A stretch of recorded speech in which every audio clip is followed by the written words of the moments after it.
Hey guys, welcome back to the Lost Artistry Lash channel. Today we're getting right into it. We're diving into styling and we are going to bring the most intricate and absolutely stunning cat eye lash map to life on our client. I can guarantee you haven't seen this mapping before. Okay, so before I even dive into it, I always make sure that I plan my set out. If you don't have a vision in mind for the set, it's really hard to create a lash masterpiece. So first up, what I do before my client even comes in, I've developed my mapping plan. How I do that is get my client to send me a photo of their full face and a close-up of their eye before I see them. Then I can start developing my map based on my inspiration photo. Now, today I picked out the inspiration photo because luckily my model is willing to let me create any set that I want. So that's why I'm really taking advantage of this and doing a very unique and really awesome mapping. I actually developed this a couple months ago and every time I post sets using this mapping, people are obsessed. Okay, so here we are. We've got our mapping drawn up here. Now you might be thinking this looks pretty weird. So this is actually considered stacking. So stacking means that I'm gonna have approximately 5 to 8, depending on how wide her eye is. My mapping might change a little bit. I just gonna kind of use my creative freedom with that and assess using my inspection mirror as I work. But basically the whole set is gonna be made up of giant spikes. So I'm not gonna use just one spike though. In order to create these giant spikes, I'm actually using bundles of spikes. So this area here is a bundle, this area here, here, here, and here. So what I'm gonna do is use one giant spike in the middle. That's gonna be my longest length.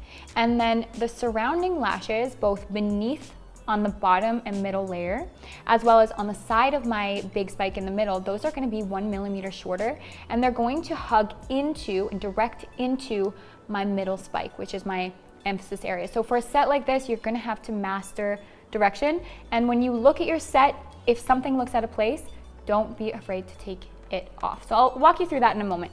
But for my client's eye, she has a pretty rounded eye in the middle. I would consider it an almond eye, but the outer section does descend down quite a little bit. So what I'm going to do to draw emphasis to the cat eye design, I'm going to use CC curl on the outer corner only because that's going to provide me with more lift than the C curl that I'm going to use on the inner to middle portion of the eye. That area is already lifted. I don't need to worry about lifting it up anymore. Longest length, I'm thinking it's going to be 14, but if I put that on and it looks too long or too short, I might adjust my mapping. So first, building the shape is definitely going to take me the longest time because that's the most intricate part of the set. From there, it's just filling in the blanks. You can see over here, guys, I am using our Lost Artistry Lash consultation guide. This is a great thing to have on hand because you can keep notes for all of your clients, and we have some mapping suggestions on the back as well to get you started. But what I've written here is bundle 3+ spikes per mega spike. So we're gonna kind of see how thick we want it to be. The reason why I wrote 3+ is because for some people, 3 is enough. For other people, I might have to use 5, 6, 7 spikes per 1 mega spike for this look. I'm gonna avoid the top layer if it's sporadic. So I'm gonna show you how I look at layers shortly. And then I'm gonna start by lashing the bottom 2 layers only. I find the bottom layers to be the most important because if I can complete 100% coverage on the bottom 2 layers, I know my set's gonna look amazing. Now, diameter wise, I'm mixing 0.03s and 0.07s together. 0.03s will be for the weaker natural lashes, so I can create bigger spikes and keep them dramatic looking. 0.07 will be for the really strong natural lashes that don't have any weight limitations. When I'm using 0.07s, I never go above 60.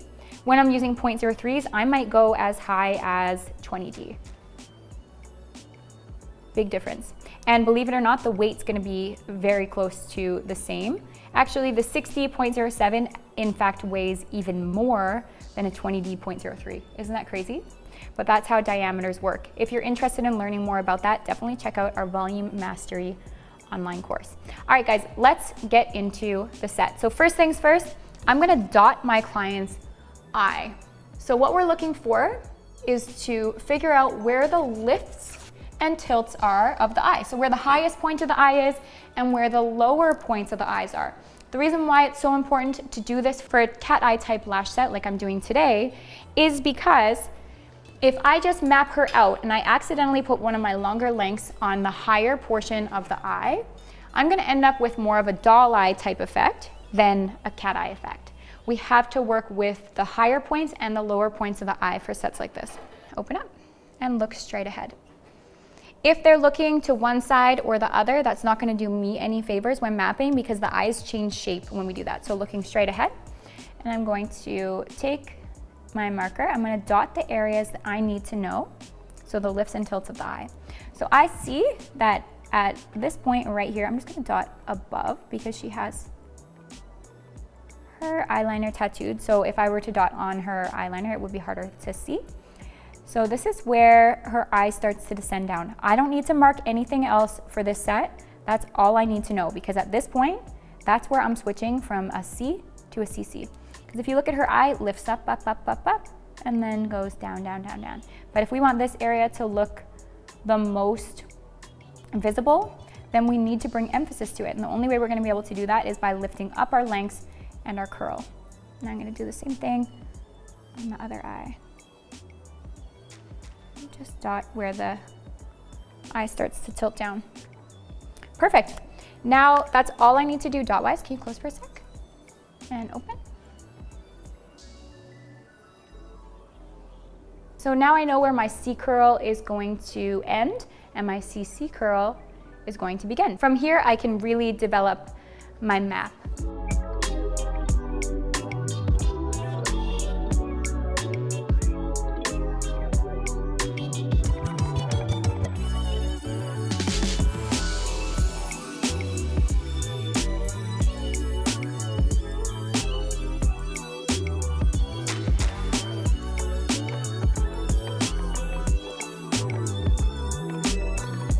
So I now have my eye pads on and it's time for me to start drawing my lash map. So I'm taking the dot that I've placed on the eye. I'm just gonna go straight down and draw that line first. And that's gonna split my set from C curl into CC curl. Step number 1. Now I need to start drawing my actual plan. So I know I want my emphasis area to be just in from the outer corner. Even though I'm creating a cat eye lash set, more often than not, if I place my very longest lengths on the very outer corner, it's not going to create the cat eye lift that I'm looking for. So instead, I move in just a little about here. And that's where my longest length is going to be. So we know we're thinking 14 millimeter here. And then I'm gonna jump back down on the very outer corner. So I'm actually gonna jump from 14 to 12 because I really don't want to chance drooping that outer corner. And you'll notice that my arrows are directed a little bit different. Like the very outer corner one is directed a little bit in toward the 14, and my 14 millimeter length section, my arrow, is pointing out toward the ear. That helps with creating a cat eye lash look so much because the 12 millimeter directing in is going to lift that 14 millimeter up, really accentuating the cat eye lash effect. All right, so instead of drawing my pyramid spikes, I'm just gonna draw the longest length because my map would get really confusing, but I know because I have my consultation mapping card right beside me that I'm gonna be bundling my spikes using the pyramid stacking technique. So we're gonna go from here, 13. And I'm now gonna go to my inner corner and I want my shortest spike, my longer spike, my longer shorter spike is gonna be 10 millimeter. 11, 12, and then 13 millimeter. Now, I might end up changing some lengths or moving stuff around just a little bit, and that is okay. It's just most important for me to look at what I'm doing while I'm lashing to see what looks good and what doesn't.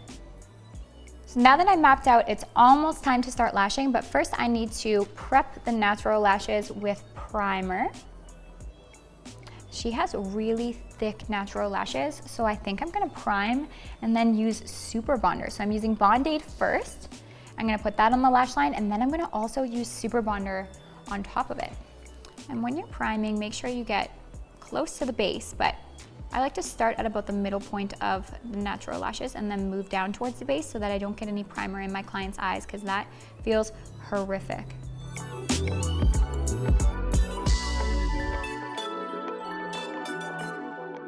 I'm gonna give that a little dry, and then I'm gonna super bond. And the super bonder is also gonna help open up the cuticle, but the reason why I'm priming first is because it's a much more effective way to open up the cuticle. I find when clients have really thick natural lashes that are quite wiry, that you need primer to really open it up so that the glue can penetrate inside of the natural lash instead of sitting on the exterior. And then the super bonder's job is going to be to make that super magnetic connection and make it so that the lashes connect and cure instantly, which is going to be really nice for the set because I need my fans to keep their shape and to connect very fast.